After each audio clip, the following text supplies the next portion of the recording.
काशी विश्वनाथ की।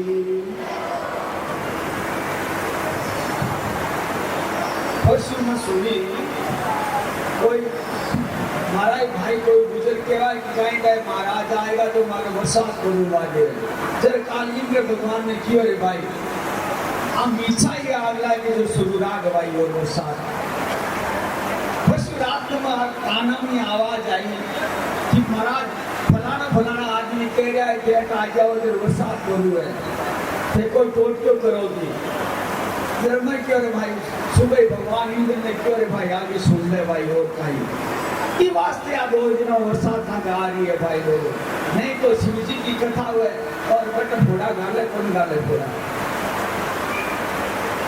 भगवान कृष्ण भगवान और द्रौपदी भगवान से बात करके बस बताऊं शांति से सुनो कोई बात नहीं आ रही है बरसात आने को। अरे महादेव तो साक्षात खुद गंगा बरसाता है जिसके माथे पर गंगा है उस गंगा से क्या डरना उसके चरणों में बैठे हो। और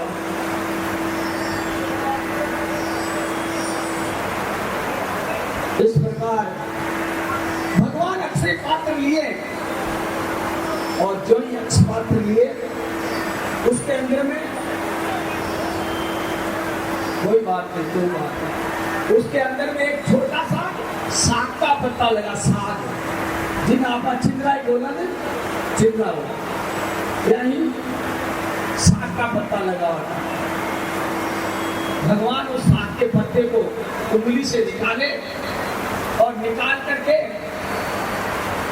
और अपने मुंह में लिया बोला बहना द्रौपदी तू झूठ बोल रही है भोजन तो तेरे अक्षय पात्र में बना हुआ है। और कहते हैं श्रोताओं या जो ही परमात्मा ने उस साग के पत्ते को अपने मुंह में रखा रखते ही वहां दुर्वासा जी और उनके 10,000 जो शिष्य थे ना सबका पेट फूल गया पेट भर गया सबका पेट भर गया। और जो ही तृप्त हो गए सब और यहाँ पर पहुंचते हैं पहुंचने के उपरांत द्रौपदी को और युधिष्ठिर जी को कहा कि कन्हैया कहाँ है कन्हैया कहाँ है। भगवान कृष्ण तृप्त करते हैं दुर्वासा जी आशीर्वाद देते हैं जहां जिसके ऐसे ऐसे परमात्मा कृष्ण जिसकी रक्षा करता हो उसको कोई वन के अंदर मार सकता है। तब भगवान दुर्वासा जी के कहने पर भगवान कृष्ण ने पांडवों को कहा कि अर्जुन जाकर शिव की आराधना कर शिव की आराधना करो। और श्रोताओं भगवान के आदेश के अनुसार अर्जुन अपने भाइयों की और अपनी माता द्रौपदी की आज्ञा लेकर जंगल में भगवान शिव की आराधना करने चले जाते हैं। भगवान शंकर की आराधना करने चले जाते हैं।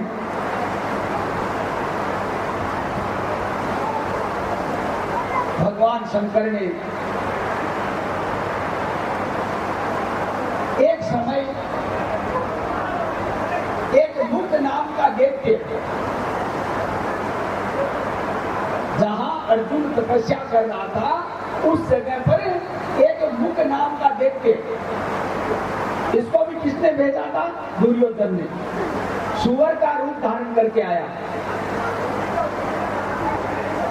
क्यों अर्जुन को मारने के लिए अर्जुन का वध करने के लिए।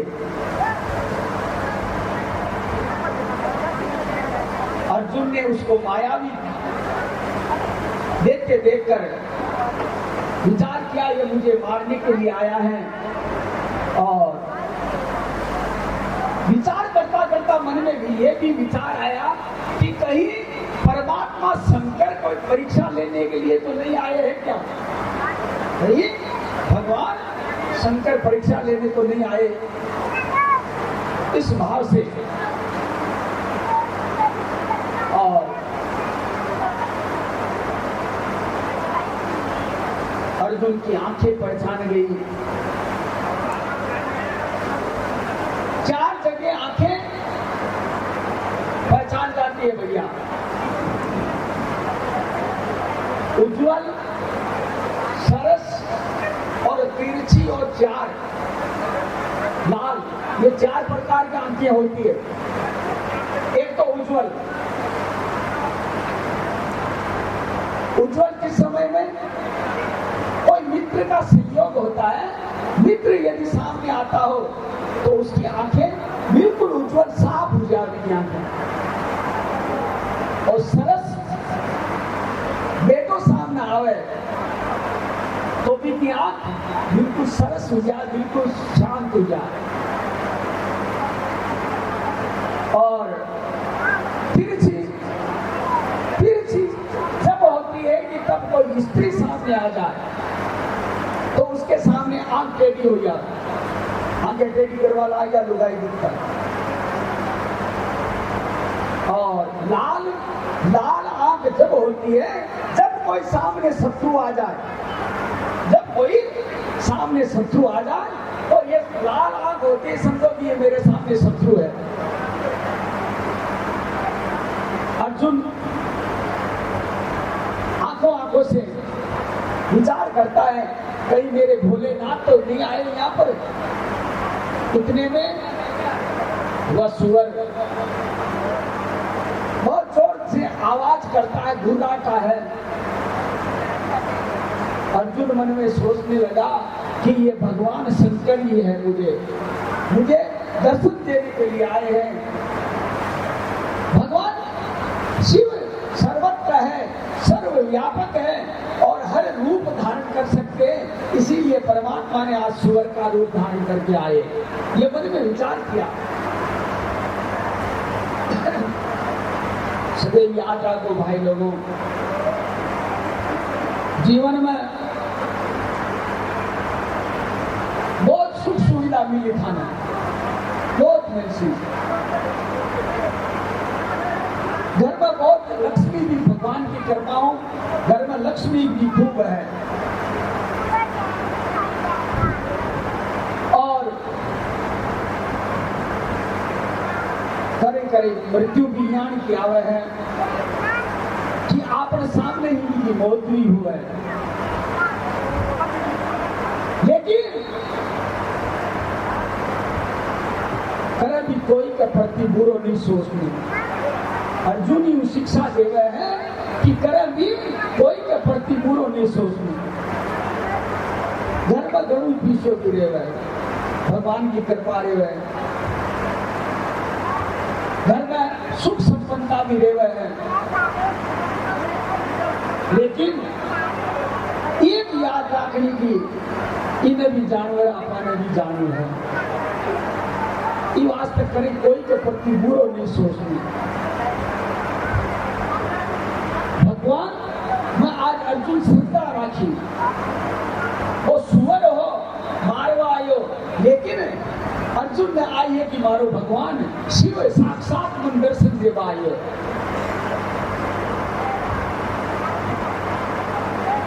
और समय समय पर घर में हारी बीमारी भी आवे, घर में परेशानियां भी आवे, आऊं घबराणु नहीं। अर्जुन कहवे कि आऊं घबराणु नहीं, ये तो परमात्मा की परीक्षा है। आपने करोड़ा पूर्व जन्म का कर्म है और वर्तमान में परमात्मा आपकी परीक्षा ले रहे हैं। जी बार परीक्षा ले रहे हो, बार जी परमात्मा था की परीक्षा ले रहे है। कोई कारण, कोई बात नहीं, बरस रही है, ऊपर खांचा पड़े तो पड़े। आखिर परमात्मा दयालु है, वो अपने आप व्यवस्था भी करे। क्योंकि भाई बंसी जोरदार बाजी, जब रास लीला की बंसी मान लो कैलाश पर सुनाई दे दी अटे भावता हूँ तो પછી इंद्र तो और नीचे ही है, वो तो दौड़ राणू आणु है, नहीं आवे तो महादेव के दी के आज मैं आयो तू को नहीं आयो भी रास में 49 मरुदा में साथे ले आयो जो जोरदार राणू यो कुछ अकेलो तो आयो कोनी। भगवान याद को रूप धारण करावे परमात्मा खुद, एक शिकारी को रूप में परमात्मा शिव धारण करावे की वास्ते कि व्याघ्र ने मारवा वास्ते, अर्जुन ने मारवा ने वो व्याघ्र आयो ने व्याघ्र ने मारवा वास्ते भगवान शिव खुद एक शिकारी को रूप ले आवे। अठिनु तो अर्जुन बाण चलावे, अठिनु वो व्याघ्र व्याध हो ने वो आपको बाण चलावे। अर्जुन से तो बाण चलायो वो तो मुंडा मार के निकलो और भगवान स्वयं व्याध को रूप धारण करके बाण चलायो, पीछे निकल आगे मुंडा मार के निकल गो और ड्राम से पृथ्वी पर गिर गो वो, और वो देखते सुअर को रूप धारण करो, भगवान की कृपा हुई उनकी मृत्यु हुई। और भगवान एक ही क्षण में आपकी माया ने समेट और सामने शिव साक्षात खड़ा होगा। बोले सांब सदा शिव की, शंकर भगवान सामने प्रकट होगा और जो ही प्रकट होता ही भगवान शंकर पाशुपाती अस्त्र दियो अर्जुन ने कि जा अर्जुन और सदैव था लोगों की रक्षा करसी। और अर्जुन भगवान प्रार्थना करी, नमस्ते देव देवाय कैलासवासिने, नमस्ते देव देवाय नम कैलासवासिने, सदा शिव नमस्तुभ्यं पंचवक्त्राय ते नमः। अब आगे 12 ज्योतिर्लिंग मां को वर्णन प्रारंभ हुआ है कि पूरा भारत में 12 जगह ज्योतिर्लिंग है। एक बार मां के नाम को स्मरण कर लो। सौराष्ट्रे सोमनाथं च श्रीशैले मल्लिकार्जुनः, उजिन्यां महाकालम् ओंकारं ममलेश्वरम्, केदारे हिमवत्पृष्ठे दाकिन्यां भीमशङ्करम्,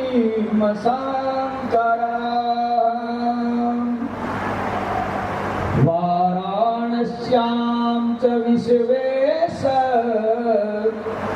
त्र्यम्बको गौतमी तटे, वेदनाथं च चिता भूमो नागेशो दारुकावने, सेतुबन्धे च रामेशो भूष्मेशस्य शिवालये। 12 नाम है भगवान शिव जी का। 12 जगह ज्योतिर्लिंग की स्थापना हुई। सौराष्ट्र के मायने सोमनाथ, श्रीशैलम में मल्लिकार्जुन, उज्जैन के मायने महाकाल, गुजरात में ओंकार, फिर गुजरात में अमरनाथ, हिमालय पर केदारनाथ और दाकिनी में भीमशंकर और काशी में विश्वनाथ और गौतमी गोमती तट पर त्र्यंबकेश्वर और चिता भूमि यानी जय श्री जी के मायने वैद्यनाथ और तारुका वन में नागेश्वर, सेतुबंध में रामेश्वर और लास्ट में शिवालय के मायने घुसमेश्वर। इस प्रकार का 12 नाव है, 12 जगह है। आपको छोटो छोटो विस्तार कर आपा हाल तो नाम की स्मृति कराई हूं। और 12 ज्योतिर्लिंग के बाद में आका उप ज्योतिर्लिंग भी है। आओ आका सारे एक लिंग और भी है। अंतकेश्वर, दुग्धेश्वर, कर्दमेश्वर, भूतेश्वर, भीमेश्वर और वापिस भूतेश्वर और गुप्तेश्वर और व्याघ्रेश्वर, यहाँ कर यहाँ का उपलिंग भी है। व्यास जी महाराज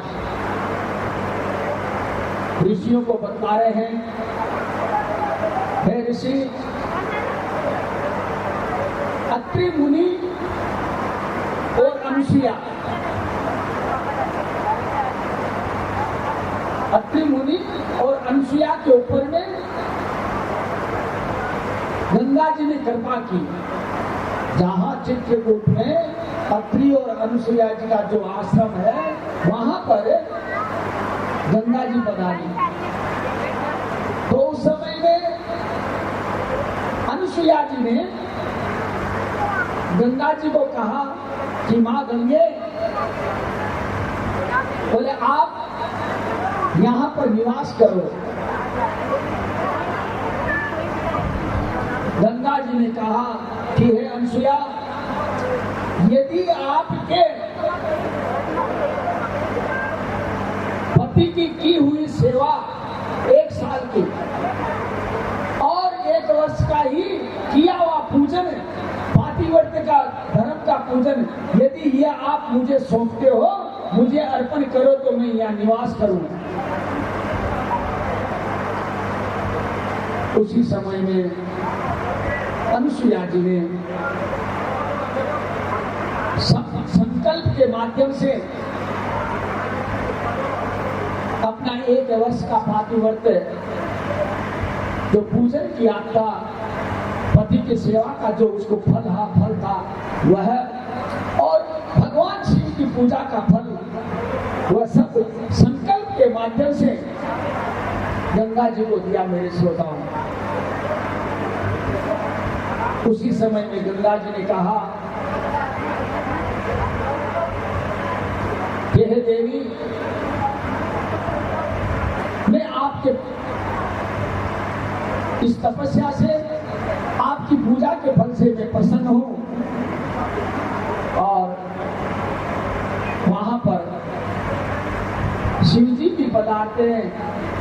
तब गंगा जी ने शिव को कहा कि हे शिव, आप यहाँ मेरे साथ में निवास करें। भगवान एक रूप में वहां लिंग की स्थापना हुई, वो अत्रीश्वर महादेव के नाम से प्रसिद्ध हुआ। बोलिए अत्रीश्वर भगवान की। आगे श्रोताओं, नंदिकेश्वर अवतार की कथा आती है, जो सूत जी महाराज सोनकादि ऋषियों को बताते हैं। एक ऋषि का नाम का एक ब्राह्मण था और उसकी पत्नी का नाम भी ऋषि का ही था। वह ब्राह्मण पत्नी किसी पूर्व जन्म कर्म के अनुसार अगले जन्म में वह बाल विधवा हो गई। कोई पूर्व जन्म के ऐसे कर्म हो गए जिससे बाल विधवा हो गई। बाल विधवा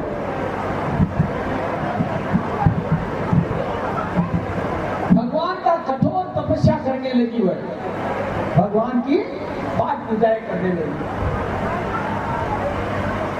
एक समय जब भगवान की पूजा कर रही थी जंगल में, उसी समय में एक मूढ़ नाम का दैत्य, मूढ़ नाम का दैत्य अकेली जंगल में उसको देखकर और काम तृप्ति की भावना से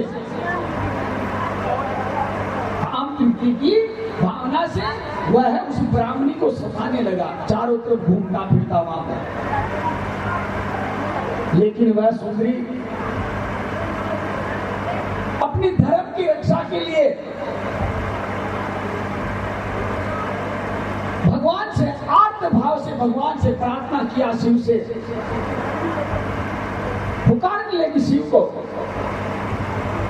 कि हे महादेव, इस दैत्य से, इस राक्षस से तू मेरी रक्षा कर। मैं तेरी शिव की, मैं तेरी आराधना कर रही हूँ, प्रभु रक्षा कर। और कहते हैं जो ही ब्राह्मणी के पुकारने पर भगवान वहां प्रकट हुए और अकेले नहीं, साथ में गंगा जी भी आई। दोनों प्रकट होकर उस मूढ़ नाव के दैत्य को मारा और उसी समय में भगवान आशीर्वाद दिया। जो वो वेदज्ञ दोष लेकर विधवा थी, वह भगवान के आशीर्वाद देती गंगा का रूप धारण कर लिया। वह गंगा का रूप था, वह क्या बनी? नर्मदा। वह हुई नर्मदा। तो उसी समय में भगवान शिव के साथ में गंगा थी, तो गंगा ने वचन दिया, बोला बहना, आज के दिन, वो दिन था वैशाख शुक्ला सप्तमी, वैशाख शुक्ली सप्तमी। सदैव है बहना, मैं आपसे मिलने के लिए आऊंगी। और क्यों आऊंगी? कि 12 महीना में जो भी गंगा में स्नान कर करके और मानव अपने अच्छे बुरे कर्मों को द्वारा मुझे मलिन करेंगे, मुझे गंदी करेंगे, वो मेरी गंदगी और मलिनता धोने के लिए मैं यहाँ तेरे पास मिलने के लिए आऊंगी। तभी से नर्मदा एक तीर्थ स्थान बन गया। वहां पर गंगा जी वैशाख शुक्ल शासन को वहां जाती है। इस प्रकार वहां भगवान शिव की स्थापना हुई। नाम पड़ा नंदिकेश्वर। बोलिए नंदिकेश्वर भगवान की। अब श्रोताओं, सूर्य महाराज सोनकादि ऋषियों को बतलाते हैं कि सोमनाथ की कथा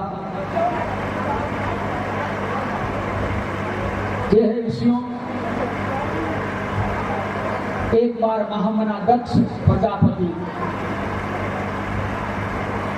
अपनी 27 कन्याओं का विवाह चंद्रमा से किया। 27 कन्याओं का विवाह चंद्रमा से किया। तो उन्हें एक रोहिणी नामक चंद्रमा की पत्नी,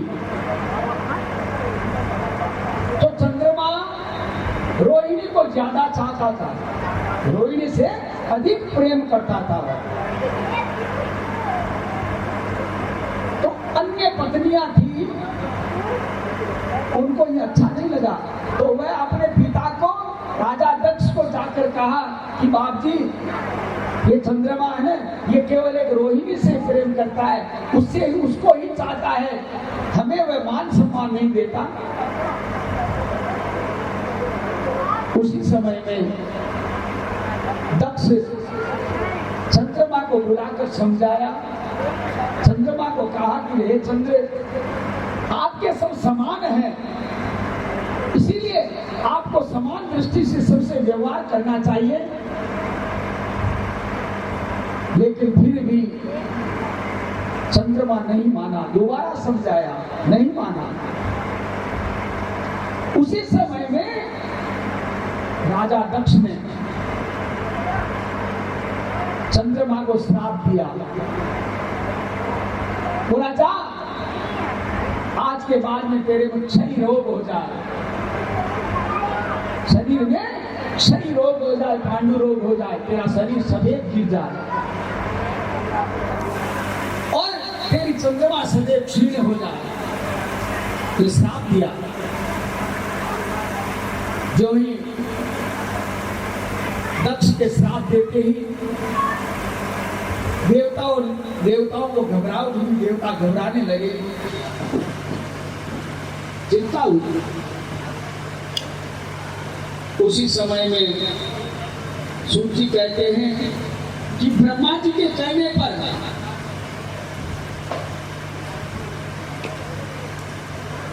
इंद्र ने,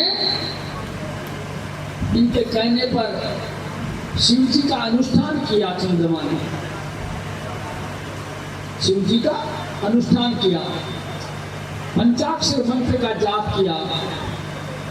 ओम नमः शिवाय, ओम नमः शिवाय, ओम नमः शिवाय, ओम नमः शिवाय। इस प्रकार इस मंत्र का जाप किया। इस मंत्र में बहुत ताकत है भाई। ये दिखने में तो बहुत छोटा दिख रहा आपको, लेकिन बहुत ताकत है।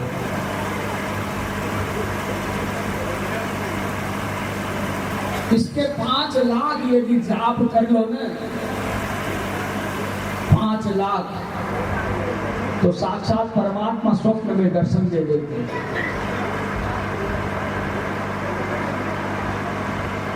और किसी प्रकार की आदि व्याधि शरीर में रोग पीड़ा, कोई भी रोग हो और शरीर की कोई भी व्याधि चिंता हो, सीताराम जी की सन्निधि में कह रहा हूं, श्रद्धा भाव से 27 दिन रोज के 2100 ओम नमः शिवाय का जाप जप लो। परमात्मा की कृपा से कोई भी रोग नहीं रहेगा, मिट जाएगा। 27 दिन बाद में चाहे परीक्षा ले लेना, करना पड़ेगा। यहाँ पर ये दवा नहीं है, ये खा लो, ये पी लो, हो गए, नहीं। मेहनत करके करना पड़ेगा श्रद्धा द्वारा। निश्चित है भयंकर से भयंकर आपकी वर्तमान की जो बीमारियां चल रही है, वो बीमारी भी यदि है तो शिव की कृपा से उनका दमन हो जाएगा। मंत्रों में ताकत है, इसीलिए देवताओं ने भी किया था। ये नहीं आप हमारे लिए मंत्र है, आप अपने लिए नहीं है, देवताओं के लिए है, देवताओं का जाप है। तो कहते हैं कि चंद्रमा ने उस समय में 10 करोड़ जाप किया ओम नमः शिवाय का, 10 करोड़। जो ही 10 करोड़ इंद्र वगैरह देवता सभी मिलकर जाप किए तो शिव जी प्रसन्न हुए। वो तो भोला भंडारी है, वो तो एक क्षण में, एक पल में प्रसन्न हो जाता है, लेकिन आपकी हमारी वो परीक्षा ले रहा है।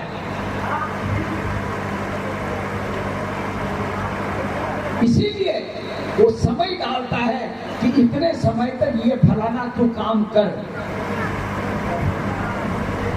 भगवान प्रसन्न हुए और मेरे श्रोताओं आशीर्वाद दिए।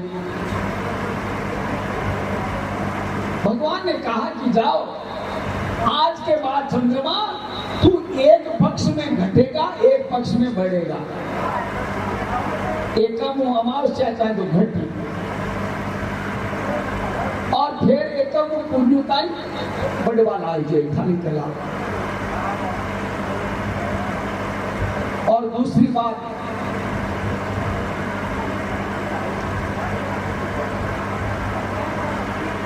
इस जगह पर यदि कोई कुंड बनाए, मानवीय हाल सोमनाथ में कुंड है, भी कुंड का अंदर में 6 महीना यदि कंटिन्यू जार कोई नहाने में,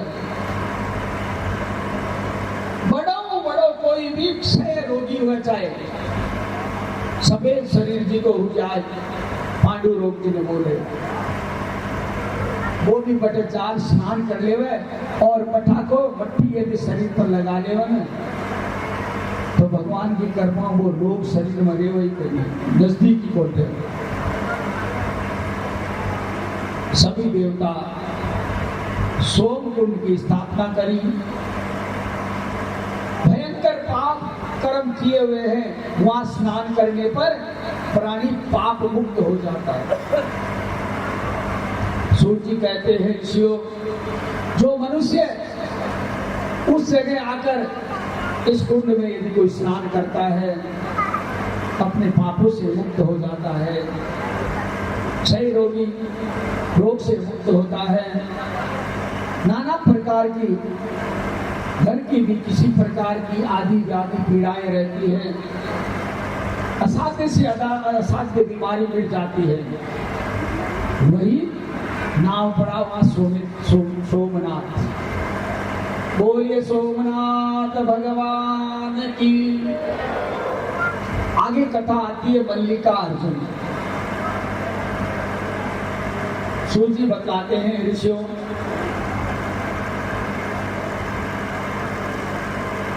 पार्वती का पुत्र कार्तिकेय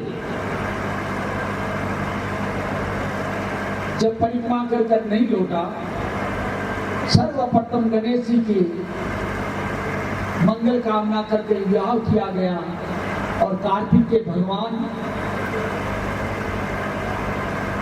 क्रोंच पर्वत पर जाने वाला था। जब शिव जी को और पार्वती को मालूम पड़ा ना, उसी समय में मां भगवती पार्वती और शिव जी कार्तिकेय से मिलने के लिए आए। जो ये कार्तिकेय से मिलने आए, कार्तिकेय को मालूम पड़ा कि शिव और पार्वती दोनों आए, तो वहां से 12 कोस दूर जाकर रह गए, लेकिन अपने माता पिता के पास में नहीं आए। तो पुत्र के दूर चले जाने पर और पुत्र नहीं आने के कारण शिव और पार्वती वहीं स्थापित हो गए, वहीं ज्योतिर्लिंग के रूप में। और वहां पर स्थापित होकर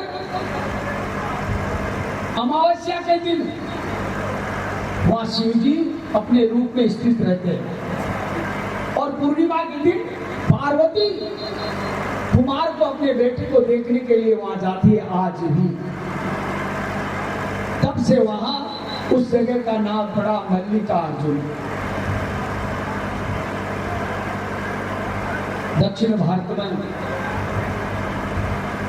कार्तिकेय कुमार की बहुत पूजा की जाती है। जिस प्रकार महाराष्ट्र में गणेश जी की पूजा होती है, बंगाल में कालिका की जगदम्बा की पूजा होती है, उसी प्रकार आंध्रा में भी कार्तिकेय की पूजा होती है। कार्तिक के महीने में 15 दिन बड़ा उत्सव होता है। कार्तिकेय का स्मरण करने पर, कार्तिकेय का नाम लेने पर जन्म जन्मान के दुखों से हटता हुआ और अपनी इंद्रियों पर काम विजय प्राप्त करता हुआ भगवान का प्रिय होता है। बोलिए मल्लिकार्जुन भगवान की। आगे सूर्य जी बताते हैं महाकाल का अवतार, महाकाल की कथा। कहे ऋषियों, अवंतिका नामक नगरी जिनको बार उज्जैन नाम है, भी कोई नाम अवंतिका। अवंतिका अवंतिका नामक नगरी, वहां पर एक ब्राह्मण रहता था मेरे श्रोताओं। उस ब्राह्मण के 4 पुत्र थे, 4, और चारों ही बड़े शिव भक्त, बहुत भगवान का भजन करते थे, शिव जी की आराधना करते थे। एक समय की बात,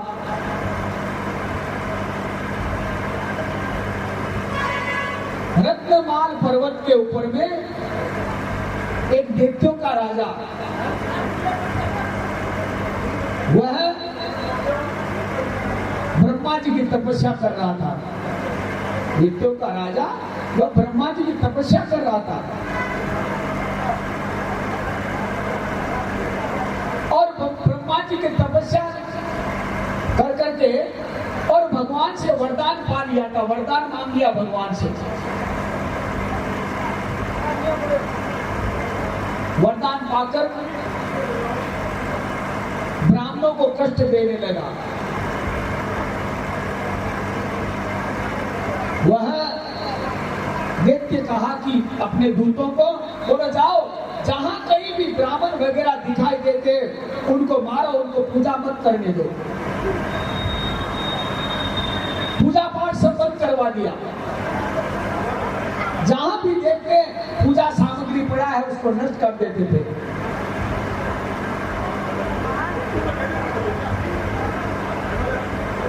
समस्त नगरवासी अवंतिका के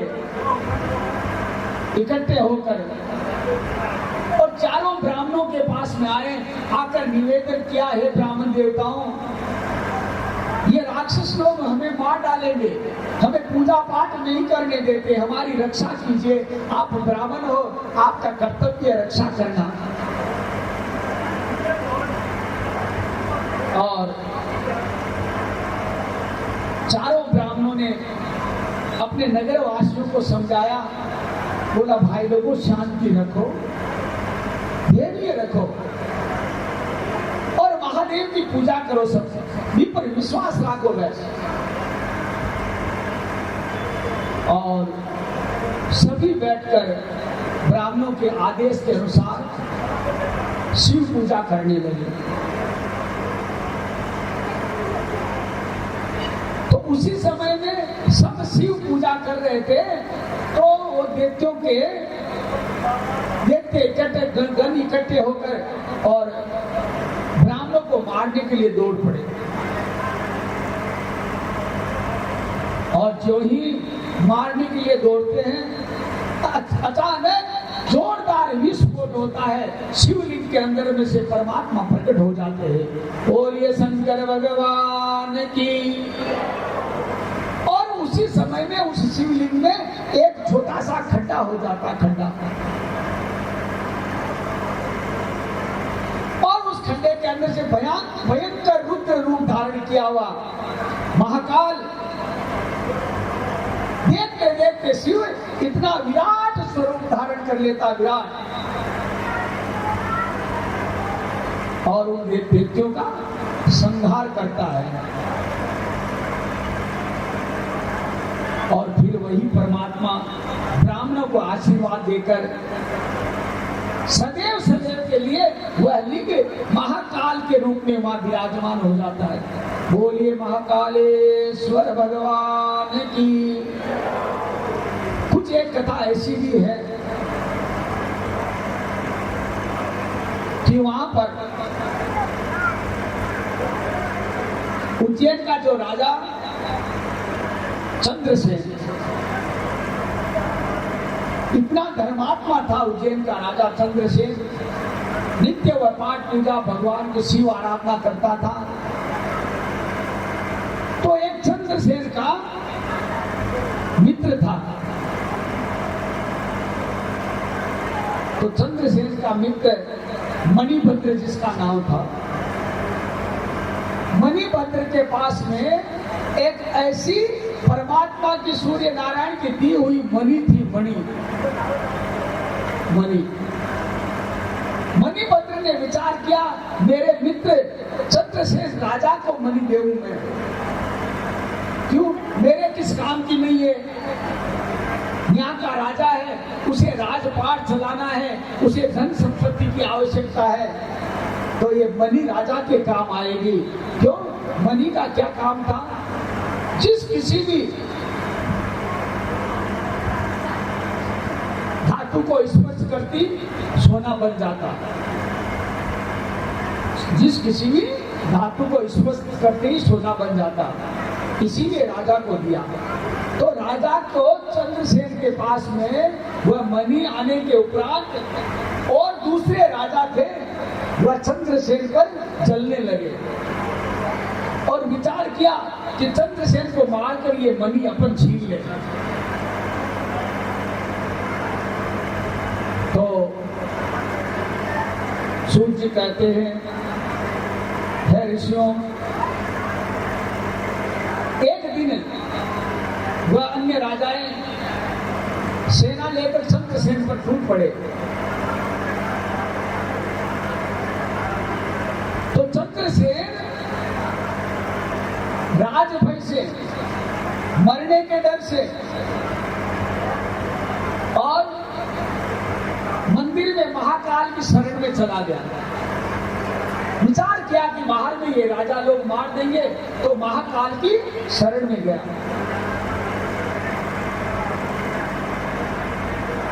जिस समय में वो महाकाल की शरण में था, उसी समय में एक विधवा माँ अपने छोटे से बच्चे को लेकर दर्शन करने आई।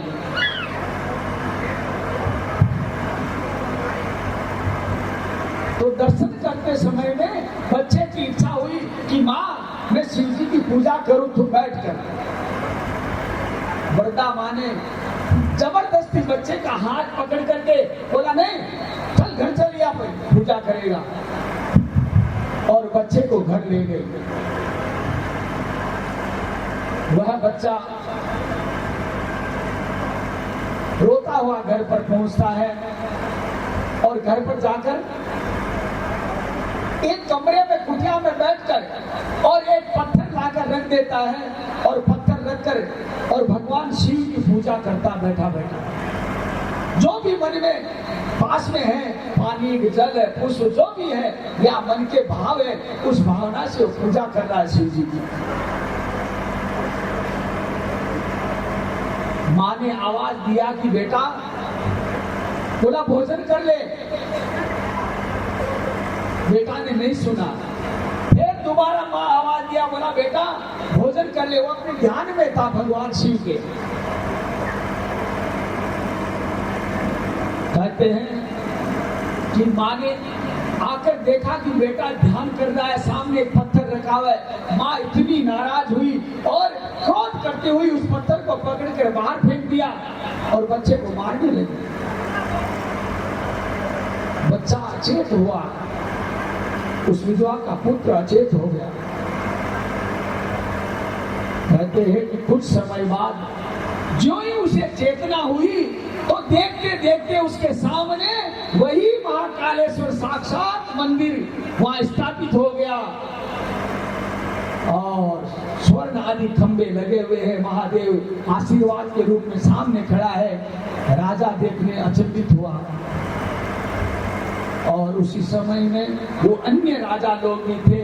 एक बच्चे का ऐसा चमत्कार देखे, महाकाल की कृपा समझे, तो उन्होंने सभी ने कहा, जहां महाकाल ऐसा ऐसे बालक की रक्षा करता है, उस राजा को कौन मार सकता है। तभी से उस सभी चंद्रसेन राजा में प्रेम करने लगे। ये इस प्रकार एक कथा और भी है। बोलिए महाकाल की। आज ही महाकाल का नियम है कि जलती हुई चिता के द्वारा, शमशान से जलती हुई चिता के द्वारा ही आरती होती है, उसी अग्नि से।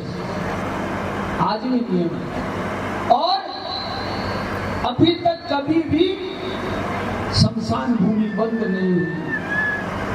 नित्य निरंतर रात दिन भगवान के प्रिय आते रहते जाते रहते। क्यों? जहां नदी हो, गंगा यमुना सरस्वती, ये नदियां जहां है, वहां पर किसी प्रकार का अंतिम संस्कार करने का कोई रोक टोक नहीं है। अपने यहाँ नदी न होने के कारण सूर्य की साक्षी में अंतिम संस्कार करते हैं, लेकिन जहां नदियां हैं वहां कहीं भी करो। आज भी उज्जैन में रात्रि में वहां में कोई बड़ा से बड़ा राजा भी क्यों नहीं, वो निवास नहीं कर सकता है। वहां का राजा केवल है तो महाकाल है बस। बोलिए महाकाल शिव परिवार की। इस प्रकार महाकाल आगे शिव जी महाराज कहते हैं, हे स्वर्गादि ऋषियों, ओंकारेश्वर की कथा आ रही है। एक बार नारद जी महाराज विंध्याचल पर्वत पर गए। कहाँ? विंध्याचल पर्वत पर। वहां जाकर नारद जी ने पूजा की तो पर्वतराज विंध्य पर्वत नारद जी को पूछा कि नारद जी, और आपके यहाँ पूजा करने में कोई तकलीफ तो नहीं हो रही है? सब व्यवस्था ठीक है? उसी समय में नारद जी ने कहा,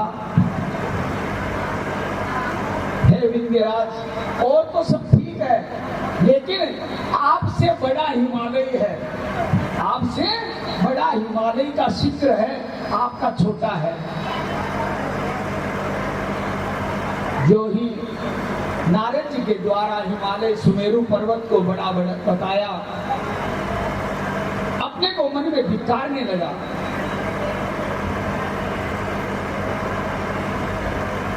और भगवान शिव की आराधना किया। शिव जी सामने प्रकट हो जाते मेरे श्रोताओं, और शिव जी ने कहा कि विंध्याचल, मांग ले, तू क्या मांगना चाहता है? मनोवांछित तेरी जो भी कामना है मांग ले।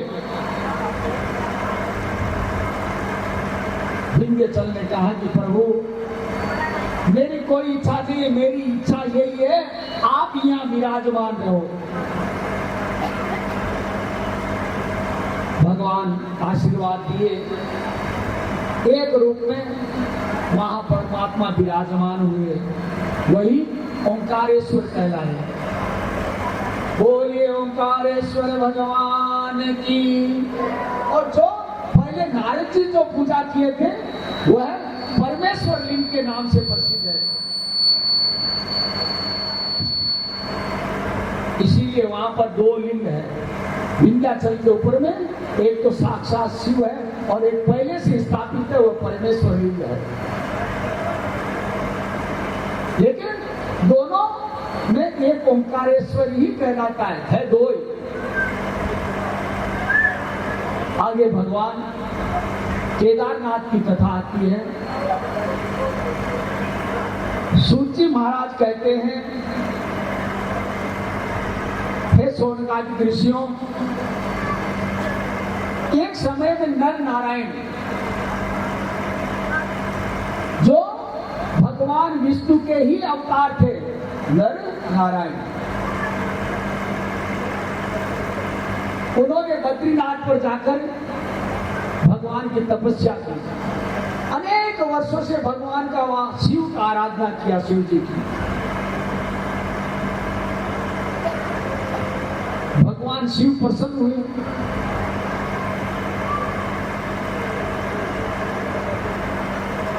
और कहते हैं कि उस समय में लक्ष्मी जी भी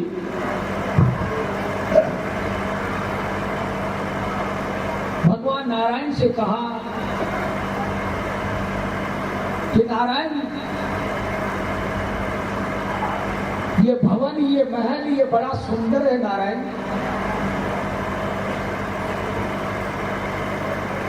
तो लक्ष्मी जी ने कहा कि नारायण, ये महल मुझे चाहिए। भगवान विष्णु ने कहा कि देवी, यहाँ पर साक्षात परमात्मा महादेव और पार्वती वह रह रही है। अब लक्ष्मी हट पकड़ लिया, नहीं, बोला यहाँ मुझे रहना है। नारायण ने कहा, देवी हट मत कर, क्रिया हट बड़ा विचित्र है। भगवान बचाए।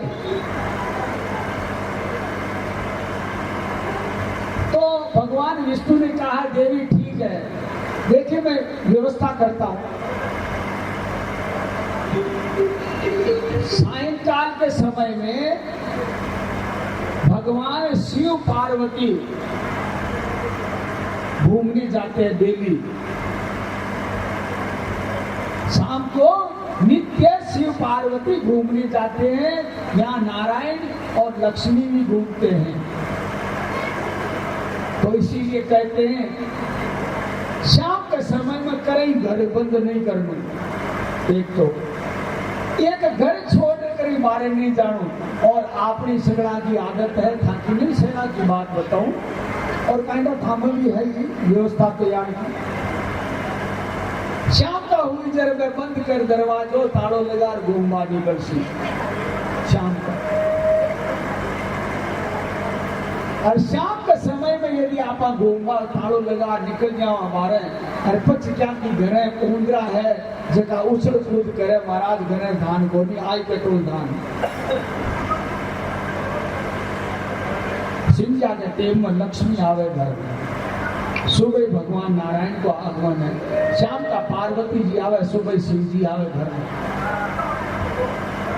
दोनों समय ऐसा है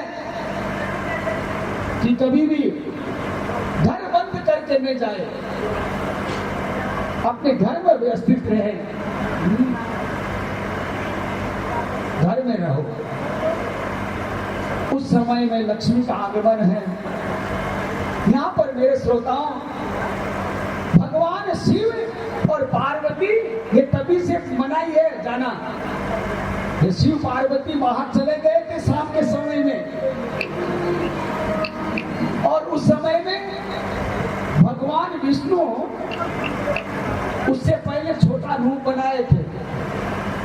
पार्वती ने उनको उठाया था, तो उसको वहां पर सुला दिया पार्वती ने, और अंदर पालने में बंद कर करके और बाहर दोनों घूमने चले गए। और महादेव और पार्वती पीछे भाई लोगों लक्ष्मी जी आई, और आगे विष्णु भगवान आई। जट नारायण है बट लक्ष्मी ने रेणु पड़ी, जट शिव है बट शिवा भी है। दोनों नाव के भाव में दोनों अलग है, नारायण और शिव, लेकिन दोनों एक का पूरक है। वो भी को इष्ट है, वो भी को इष्ट है। माई शिवा है, माई लक्ष्मी है, अलग तो नहीं। जूही अटिन शिव पार्वती बारे चले जाए, लक्ष्मी जी नारायण का आर मायनो खूंटो बंद कर ले। बद्रीनाथ में रेनकुट को मायने खूंटो बंद कर ले। और बीटे में घूम फिर पार्वती और शिव जी घर पधारे, और आगे देखे दरवाजो बंद, खूंटो बजावे, बड़ो बजावे, लेकिन खुलवा की आवाज को नहीं आवे। पुनः बजावे, कोई आवाज को नहीं आवे। भगवान शिव जी क्यों तन में क्यों ने कोई छोरा ने गोद नहीं लेनु, पहले क्यों तो समझायो कि छोटा टाबर कटे मिल जाए तो बिन गोदिया में जल्दी सी उठाना नहीं। अब उठाए तो सारी संपत्ति को मालिक बन गो। वो कोई माए ने बैठो बंद किया। और केबा को मतलब श्रोताओं, जो ही वो दरवाजा भगवान की माया से खोलते हैं परमात्मा, भगवान श्रीमन नारायण महादेव से कहते, महादेव ये स्थान मुझे दे दे। और वही बद्रीनाथ भगवान शिव ने दिया था नारायण को, लेकिन भगवान नारायण ने कहा कि प्रभु आप यहाँ से छोड़कर मत जाए। तभी कुछ दूरी पर केदारनाथ में जाकर वहां परमात्मा बैठ गए।